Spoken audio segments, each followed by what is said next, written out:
Olá pessoal, tudo jóia com vocês? Hoje é domingo, dia 24 de abril de 2022. Meu nome é Josiane Ramos Ferreira, sou psicóloga e psicanalista e aos domingos venho aqui conversar com vocês sobre algum tema da psicologia da psicanálise. São todos muito bem-vindos.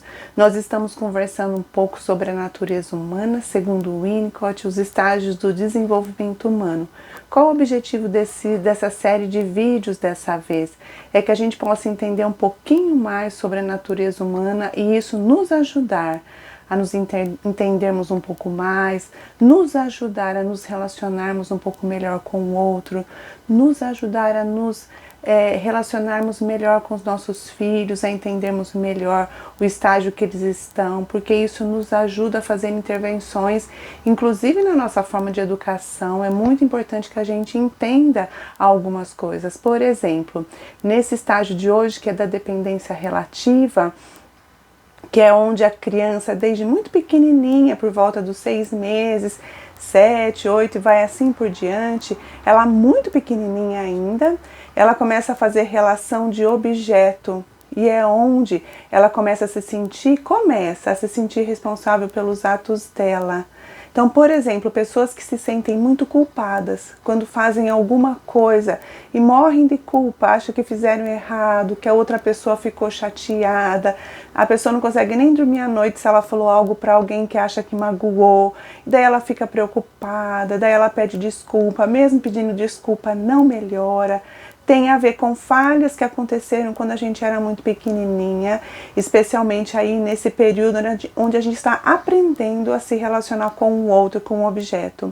Eu falei no vídeo anterior que quando a gente nasce, nós somos muito misturados com a nossa mãe, com o ambiente, então não tem uma separação eu, não eu.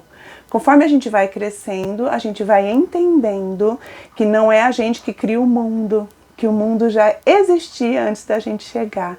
A gente começa a fazer uma diferenciação entre eu e o outro. Então, pessoas que não passaram por esse processo de individuação têm muita dificuldade de ter empatia, de se colocar no lugar do outro.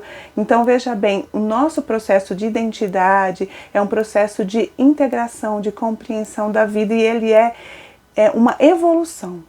Então a gente aprende e vai aprendendo por toda a vida, mas lá no comecinho da vida, quando a gente está começando a se relacionar com os objetos, é muito importante como aconteceu isso com a gente, como foi se dando isso na nossa vida. Por exemplo, uma criança que pega um objeto e ela quebra esse objeto, como é que a família lidou com isso? Você tem um histórico assim na sua vida? Se você estava brincando com algo e você quebrou algo, como foi que a família lidou?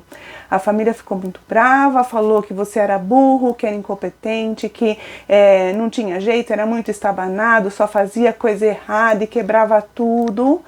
Ou a família lidou, por exemplo, assim, nossa, eu gostava muito disso, mas você quebrou, não tem problema. A gente vai consertar, a gente vai reparar.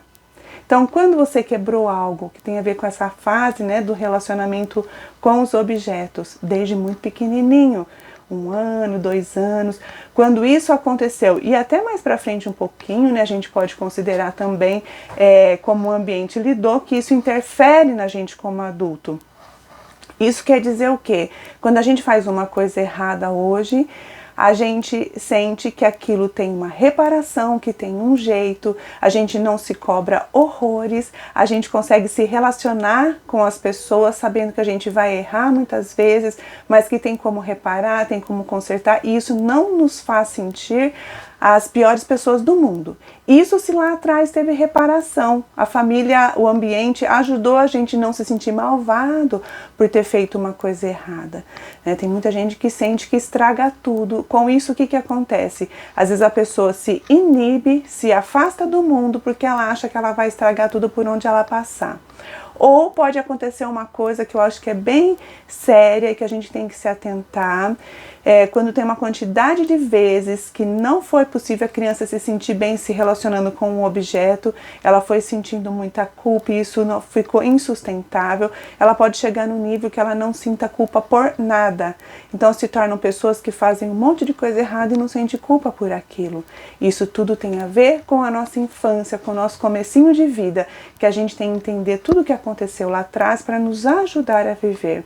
Então, quando nós estamos com os nossos filhos que são pequenos, é muito importante, quando eles quebrarem algo, a gente ajudá-lo a reparar, a gente poder sustentar aquilo, a gente poder acolher aquela situação.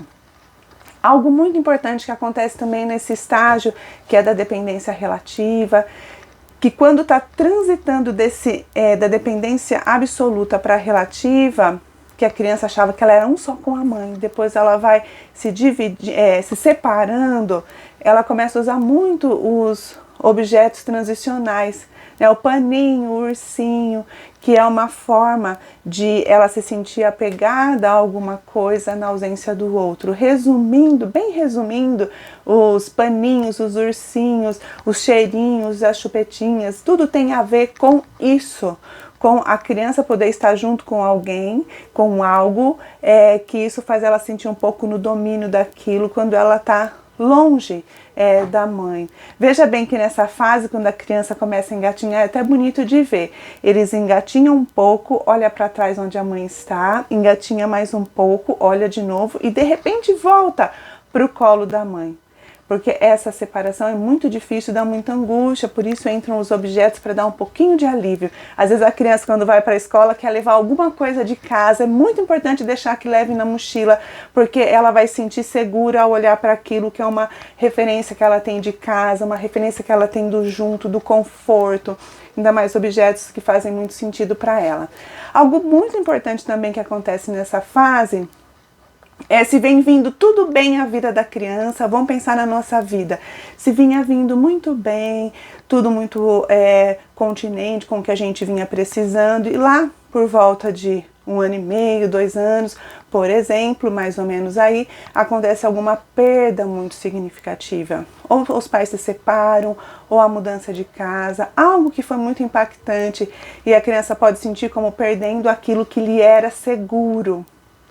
Isso a gente entende em psicanálise, dentro da abordagem do Winnicott, que a criança depois pode vir, se ela não entender e não elaborar tudo isso, a ficar em busca desse ambiente anterior que lhe era confortável.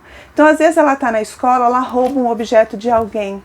No que ela pega aquele objeto, não é que ela quer aquele objeto, ela quer ter a sensação de ter algo que a conforte, que a faça sentir como ela sentia lá atrás, quando não teve ainda a falha desse rompimento na vida dela.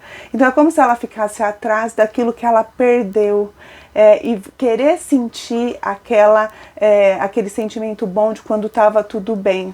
Como não tem como voltar no tempo, como isso é muito complexo, às vezes ficam nos objetos, que as crianças na escola às vezes são mal compreendidas como se elas estivessem roubando, e na verdade elas estão em busca de ter aquele conforto. É assim que a gente pode ter uma das possibilidades, veja bem, porque tudo é muito complexo na questão do uso de drogas, quando mais adolescente está em busca daquilo que perdeu um dia, quando muito pequenininho, tentar encontrar de alguma forma algo que precisa muito sentir de novo, que é o ambiente seguro e sustentável, que claro, a gente sabe que a droga não é adequada em nenhum momento da nossa vida, mas há-se uma ilusão, um mecanismo psíquico de achar que fazendo uso daquela substância vai sentir um pouco aquela sensação boa de quando tinha no começo. Só que a gente sabe que o uso de droga, que pode ter algum efeito ali para a pessoa de utilidade no começo, de sentir algum tipo de sensação boa com aquilo, mas aquilo se rompe logo e tem todas as consequências danosas e desastrosas do uso de droga. Mas a gente tem várias compreensões, essa é uma delas, tem muita complexidade envolvendo aí o uso de drogas, mas a gente pode entender a delinquência, a gente pode entender as situações, por exemplo, de roubos, né, como nesse campo, nessa tentativa. Por isso que é muito importante, gente, que a gente possa compreender isso e que a gente possa, quando a criança é pequena, estar ajudando ela a ver que ela é uma pessoa boa, que se ela estraga aquilo não tem problema. Se aconteceu de ter algum rompimento, né, alguma quebra, alguma separação, poder acolher, poder dar espaço para essa criança expressar, poder deixá-la expressar seus sentimentos, que ela faça desenhos e a gente possa olhar os desenhos e conversar com ela, que a gente possa se atentar para os sentimentos da criança em tudo que acontecer na nossa rotina, na nossa vida. A criança tem que estar sabendo, ela precisa estar sendo informada, tratada, lidada com toda a situação que a gente vive, porque uma quebra pode fazer ela se sentir muito insegura e ficar em busca daquilo que se perdeu durante toda a vida. Ou ela pode se sentir muito culpada porque acha que ela sempre faz coisa errada, ou ela pode não sentir culpa nenhuma. E por último, uma coisa só para fechar esse assunto, que é bem amplo, tem muitas coisas para a gente conversar, mas só para dar uma noção aqui para vocês. Quando nessa fase do uso do objeto isso não é feito de maneira adequada, a pessoa não se sente responsável pelos seus atos. Por isso que a gente tem que passar por esse estágio da forma melhor possível e ajudar as crianças a passarem da melhor forma possível, para ela sentir, eu sou responsável pelos meus atos. Assim a gente vai ver adultos assim. Eu que fiz isso, me perdoa, eu fiz errado, né? Vou assumir as consequências e tá tudo bem. Uma sociedade onde sejamos pessoas que assumamos as nossas responsabilidades e que possamos arcar com as consequências dos nossos atos. Isso tem a ver com questões lá da dependência relativa de quando a gente era muito pequenininho. Espero ter deixado claro um pouquinho aqui para vocês e ajudar, pensando especialmente nos pais, com as crianças, mas todos nós que somos seres humanos e passamos pela vida e temos a natureza humana. Tá bom, pessoal? Um abração para vocês. Lembrando nossos grupos de estudo em Winnicott de terça e de quarta, quinzenalmente. Meu telefone é 997461390. Espero por vocês. Um abração, boa semana, pessoal. Até!